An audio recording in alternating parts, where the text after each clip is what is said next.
तो राजस्थान के ग्रामीण इलाकों से सभी निवास कर रहे हैं उन सभी से बात कहना है कि जो यानी 31 जुलाई से पहले सरपंचों का चुनाव है वो करवाने के लिए कोर्ट ने आदेश दिया है। 31 जुलाई से पहले सरपंचों के चुनाव होने हैं, तो उनके लिए सरपंचों को क्या खास बातें हैं वो ध्यान में रखनी है, उस पर चर्चा करें। तो सरपंचों को सबसे पहले मेन बात है कि मेन मुद्दे की बात यह है कि किसी भी स्थिति में आप है वो जनता के सामने हाथ जोड़ लेना। 2 नंबर बात, अच्छे 2 जोड़ी कमीज पजामो बढ़िया तरीके से व्हाइट कलर के सिलवा लेना। और ज्यादा मुद्दे की बात करें तो सरपंच को हाथ जोड़ने की यानी विधि ज्यादा से ज्यादा यानी कोशिश करनी चाहिए, ज्यादा से ज्यादा प्रैक्टिस करनी चाहिए, हाथ जोड़ने आने चाहिए सरपंच को, क्योंकि आप वोट मांगने जाओगे तो हाथ आपको जोड़ने पड़ेंगे। और कहीं पर ब्याह शादी है और कान मुखान है वहां पर आप जरूर पहुंचे, क्योंकि आप पिछले वर्षों में तो जो आपका सरपंच का शासन काल था उस समय तो आप नहीं पहुंच पाए, लेकिन अब चुनाव नजदीक है, अब तो आप जरूर पहुंचे।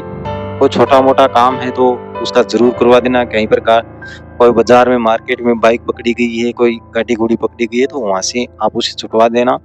छुड़वाने पर आपके वोट है जो यानी बढ़ेंगे, कम नहीं होंगे। और सबसे ज्यादा हाथ जोड़ने आपको आने चाहिए। हाथ जोड़ने नहीं आ रहे हैं तो आप है जो अभी थोड़ा समय पड़ा है, ज्यादा से ज्यादा कोशिश करो, सुबह शाम दोनों टाइम हाथ जोड़ने सीखो आराम से। सरपंच का चुनाव है वो अब नजदीक है, क्योंकि आप नहीं सीखोगे तो कौन सीखेगी, क्योंकि जनता तो बेवकूफ बननी है आपसे। आप जनता को तो बेवकूफ बना ही सकते हो।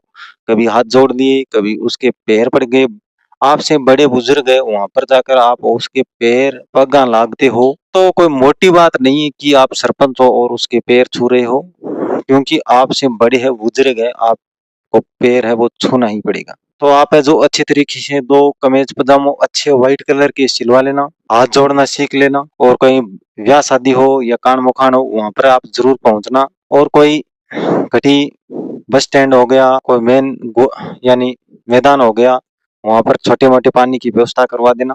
हो सकता है आपका बेड़ा पार लग जाए।